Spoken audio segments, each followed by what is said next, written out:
Les bras m'en tombent.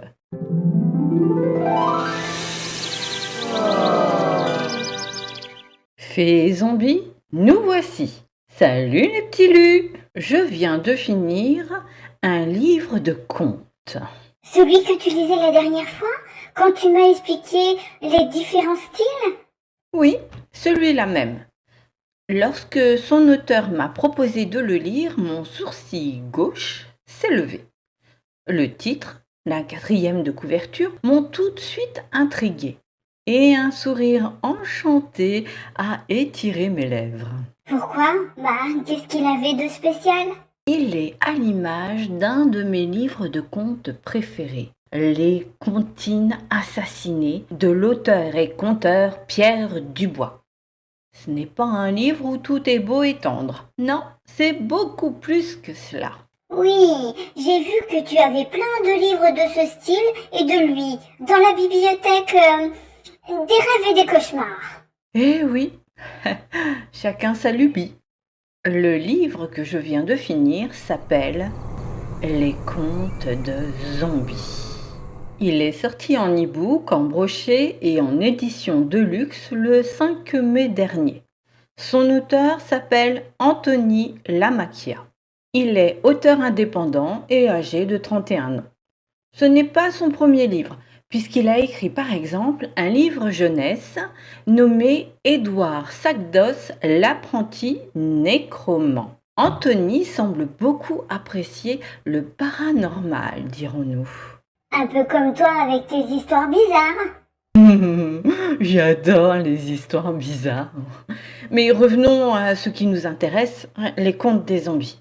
Il faut savoir que c'est un livre illustré par Andrea Kerlo, artiste française et professeure des écoles. Elle a fait la magnifique couverture du recueil et chaque illustration est un petit bijou de délicatesse, de finesse, de magie, parfois même d'horreur. Elle illustre bien des livres. N'avoir que l'e-book ne me suffisait pas et j'avais envie de pouvoir contempler ses dessins dans un livre.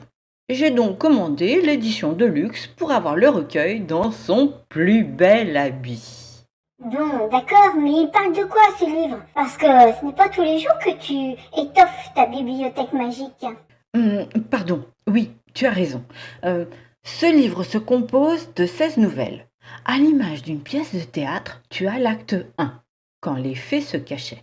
Ici, c'est surtout l'humain qui est mis en avant. Et si l'on trouve des morts vivants, c'est suite à la bêtise de certaines fées, du genre à la terreur des champs de blé, ou des êtres humains.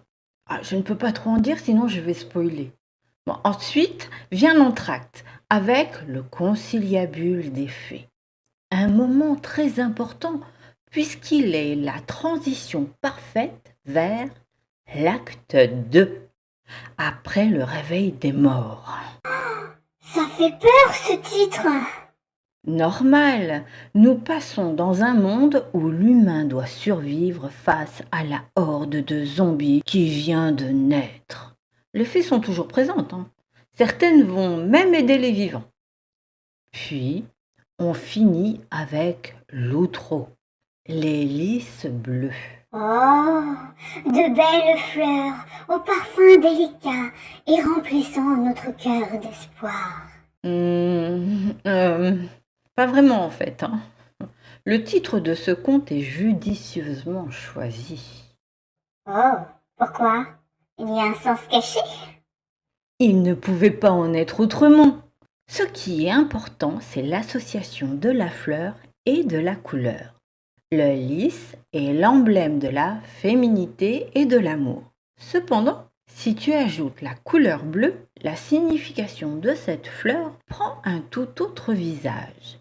Elle représente une chimère. C'est ainsi que les chercheurs en botanique considèrent le lys bleu.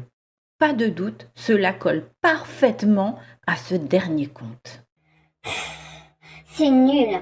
Il n'y a même pas d'histoire d'amour. Mais bien sûr que si, ce n'est pratiquement que cela du début à la fin. D'accord, ce n'est pas de la romance, seulement l'amour est aussi un déclencheur d'atrocité, de folie, de noirceur et d'espoir. Il pousse à des extrêmes. On retrouve dans ce recueil des réflexions sur ce que nous faisons de notre planète, de nous-mêmes ou de nos enfants. J'irai jusqu'à dire que ce livre est une réflexion philosophique de ce que nous vivons et ce que nous sommes. 228 pages de pur délice, à l'écriture de qualité, au lexique imagé et bien utilisé, au rythme bien ajusté selon ce qui est compté. Toutes les nouvelles m'ont touché, d'une manière ou d'une autre, et il me serait difficile de dire celle que j'ai préférée. Alors, si comme moi, vous êtes une inconditionnelle de ce genre de littérature, je vous le conseille vivement. Pour ma part, il sera bientôt dans ma bibliothèque des rêves et des cauchemars. Merci Anthony pour ce superbe recueil. Tu pourras me le prêter? Seulement si t'es sage. À bientôt les petits lus.